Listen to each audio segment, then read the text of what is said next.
अस्सलाम वालेकुम नाज़रीन। आज तारीख़ी मकामात के सिलसिले में मैं जिस जगह पे मौजूद हूँ इसका नाम किला संगनी है। किला संगनी के मुतालिक मैं थोड़ा सा आपको बताता चलूँ कि ये मुग़ल दौर में इस किले को तामीर किया गया और बाद में ये किला कश्मीर के डोगरों के कब्ज़े में भी आया और उसके बाद जब महाराजा रंजीत सिंह की हुकूमत थी पंजाब पे तो ये सिखों के अंडर भी ये किला रहा है। ये किला पंजाब से जो रास्ता जाता था कश्मीर की तरफ उस पे ये वाक़या है और यहाँ पे आने के लिए आपको सबसे पहले जो है गोजर खान वहाँ पे आना पड़ेगा। गोजर खान से आप एक रास्ता लेंगे तो तकरीबन 25 से 26 किलोमीटर तक के फासले पे गांव आएगा सुई चीमा। सुई चीमा से आगे आप पहाड़ी इलाके में सफ़र करेंगे तो आपको ये पहाड़ की बुलंद चोटी पे नज़र आ जाएगा।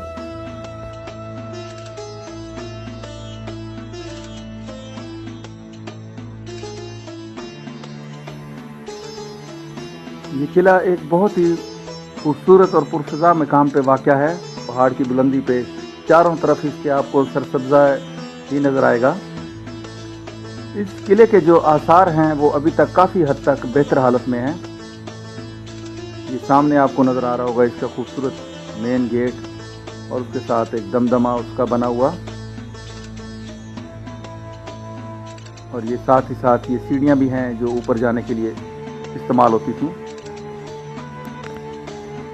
और ये एक और उसका खूबसूरत और बुलंद दमदमा।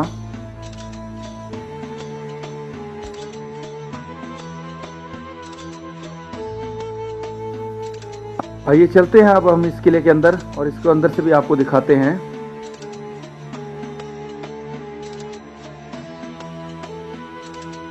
ये बहुत ही खूबसूरत और अजीमशान किला है। छोटा सा किला है लेकिन बहुत ही खूबसूरत और मजबूत। ये है इसकी सीढ़ियाँ ऊपर जाने का रास्ता।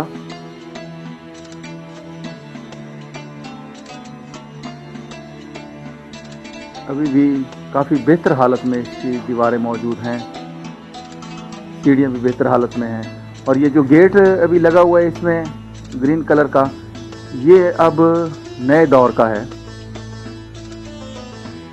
ये इसका खूबसूरत एक व्यू।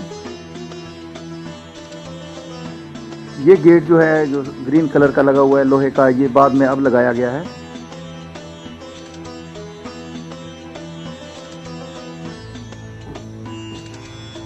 ये इसका अंदर वाली साइड का व्यू।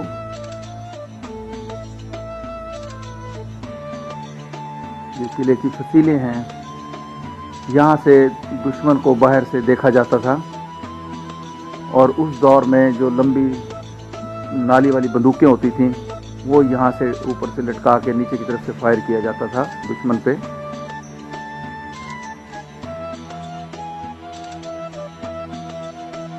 ये जो सामने एक खाकी कलर का गेट नजर आया था ये भी अब बाद की तामीर है और ये वो जगहें हैं जहाँ से नीचे दुश्मन पे जो था फायर किया जाता था या उसको तीर मारे जाते थे इन गैप्स में से, सुराख में से।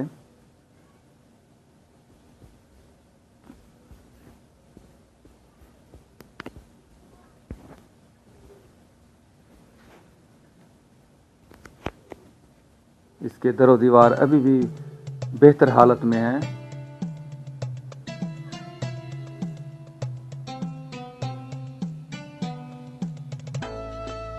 ये आगे इसके हम सहन की तरफ चलते हैं मज़ीद।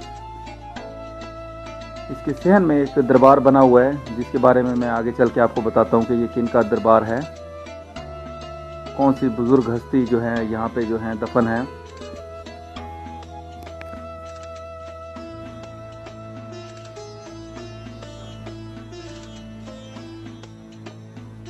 एक खूबसूरत मंजर यहाँ का।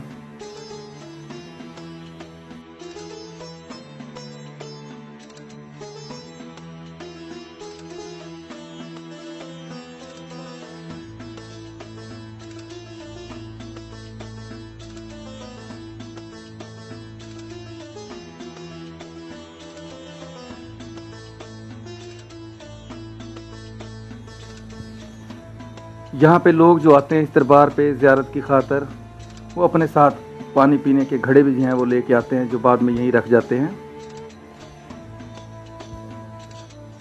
ये अब हम यहाँ से दाखिल होते हैं, इसके एक और जो दमदमा है उसके अंदर दाखिल होते हैं।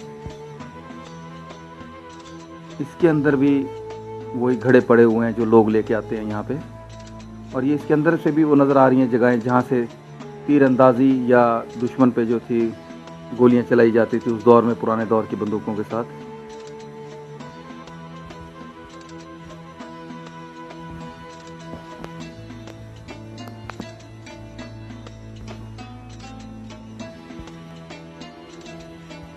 ये किले के दमदमे से एक बाहर का मंजर, ये पानी की झील जो है बाहर है, यहाँ पे पानी का ज़ख़ीरा इकट्ठा किया जाता था उस दौर में।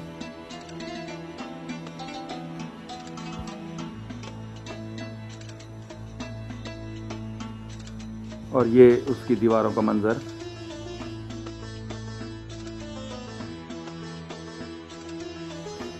इस वक्त मैं किले के अंदर जो दरबार है उस दरबार के पास मौजूद हूँ।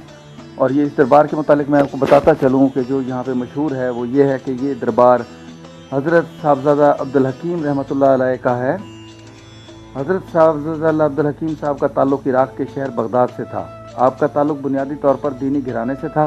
इसी शौक़ और लगन की वजह से आप बगदाद से ईरान आए, उसके बाद हिंदुस्तान तशरीफ़ लाए और आपकी मुलाकात हज़रत बाबा जी मुरीद ख़ान अलमारूफ़ मियाँ जी बग्गा शेर सरकार से हुई। फिर इनसे आपको ज़ाहरी व बातनी बैयत का शर्फ हासिल हुआ। इसके बाद आपने अपनी रिहाइश के लिए गांव चकड़ाली शरीफ को मुंतखब किया और मुख्तलिफ़ इलाकों में चिल्ला कशी की। यूँ तो बहुत से मकाम हैं, लेकिन मशहूर मकाम किला संगनी वाली जगह को आपने ज़्यादा पसंद फरमाया। क्योंकि इस वक्त किले का नामो निशान नहीं था, आप इसी जगह पर चिल्ला कशी किया करते थे। आपकी ज़ाहरी बनावट ऐसी थी और खुश पोशाक भी थे, जो भी आपको देखता देखता रह जाता। लोग आपकी ज़ियारत के वास्ते जौक दौर जौक चकड़ाली शरीफ आते।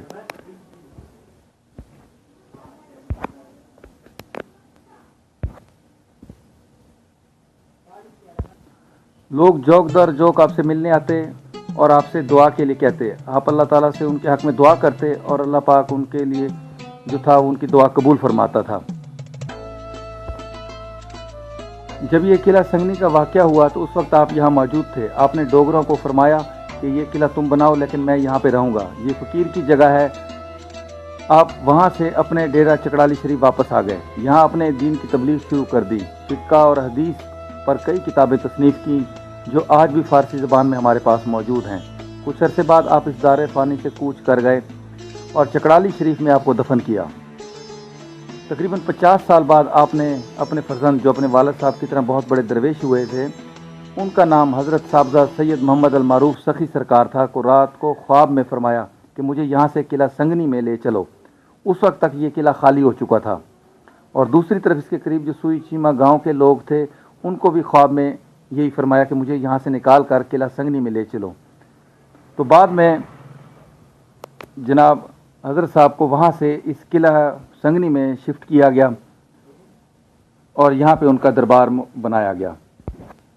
यहाँ पे बहुत लोग दूर दूर से इस दरबार पे हाज़िरी देने के लिए आते हैं। ये बहुत मुख्तसर सी जो है उनकी सोना उम्री है, जो मैंने आपके सामने बताई है आप लोगों को। बाकी तो उन पर बहुत सारी लंबी बहस हम कर सकते हैं, लेकिन ये मुख्तसर सा उनका तारुफ था।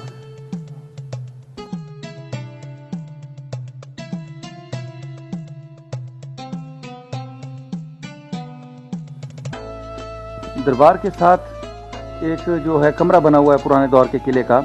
यहाँ पे ये जो चीज़ें पड़ी हुई आपको नज़र आ रही हैं, लोग यहाँ पे मुख्तलिफ मन्नतें मानने आते हैं इस दरबार पे, और अल्लाह पाक जब उनकी मन्नतें कबूल फरमाता है तो लोग यहाँ पे जो हैं ये जो शादी ब्याह पे जो कुल्ला दूल्हा के सर पे पहना जाता है, वो कुल्ला जो है लेके आते हैं और यहाँ दरबार पे रखते हैं। ये अभी बहुत सारे कुल्ले पड़े हुए हैं, आप लोगों को नज़र आ रहे होंगे। ये वही कुल्ले हैं जो लोग यहाँ पे आके रख के चले जाते हैं दरबार पे। किला संगनी बहुत ही खूबसूरत जगह पे वाक़या है और आप लोगों को जब भी कभी टाइम मिले और इस तरफ का सफ़र करें तो इंशाअल्लाह आप लोग यहाँ का ज़रूर विज़िट कीजिएगा। बहुत ही अच्छी और ख़ूबसूरत जगह है और ये आज तक भी बहुत बेहतर हालत में अभी तक मौजूद है, अपनी कुदरती हालत में मौजूद है जिस तरह इसको बनाया गया था। गो कि इसकी खूबसूरती काफ़ी ख़त्म हो चुकी है, लेकिन फिर भी अभी ये बेहतर हालत में है। आज मैंने आपको किला संगनी और इसमें अंदर जो वाक़या दरबार है उसका जो है बताया, उसके बारे में तफसीलात भी बताई और आपको ये सारा जगह भी दिखाई। उम्मीद है कि आपको ये इंशाल्लाह पसंद आई होगी। इसके साथ ही आप लोगों से इजाज़त चाहूँगा, फिर इंशाल्लाह किसी और तारीख़ी मकामात पे आपसे मुलाकात होगी। तब तक के लिए इजाज़त। अल्लाह ने निगहबान और अल्लाह के हवाले। अल्लाह हाफ़िज़।